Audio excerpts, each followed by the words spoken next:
ഒരു ക്ലാസ്സിൽ നമ്മൾ മാക്സിമം 25 കുട്ടികളെ മാത്രമേ ഉൾക്കൊള്ളിക്കുന്നുള്ളൂ.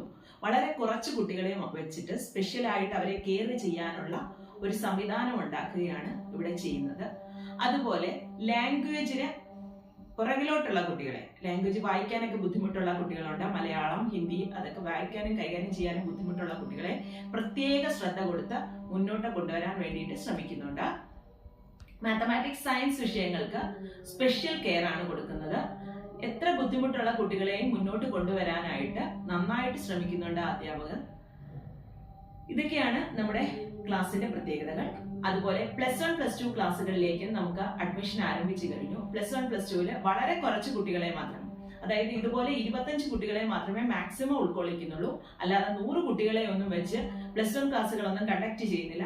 കുട്ടികളെ ശ്രദ്ധിക്കാൻ കഴിയില്ല എന്നുള്ളതാണ് അതിന്റെ ഏറ്റവും വലിയൊരു പോരായ്മ. 100 കുട്ടികളായി കഴിഞ്ഞാൽ കുട്ടികളെ ശ്രദ്ധിക്കാൻ പറ്റത്തില്ല. 25 കുട്ടികളെ മാത്രമേ നമ്മൾ ഉൾക്കൊള്ളിക്കുന്നുള്ളൂ. അത്രയും കുട്ടികളെ നല്ല രീതിയിൽ ശ്രദ്ധിച്ച് നല്ല മാർക്ക് സ്കോർ ചെയ്യിക്കാൻ നമുക്ക് കഴിയും എന്നുള്ള വിശ്വാസം കൊണ്ടാണ് 25 കുട്ടികളെ മാത്രം ഉൾക്കൊള്ളിച്ച് നമ്മളൊരു ക്ലാസ് കണ്ടക്ട് ചെയ്യുന്നത്. അപ്പം പുതിയ അധ്യയന വർഷം നമ്മൾ വളരെ നല്ല ഒരു റിസൾട്ടോട് കൂടി മുന്നോട്ട്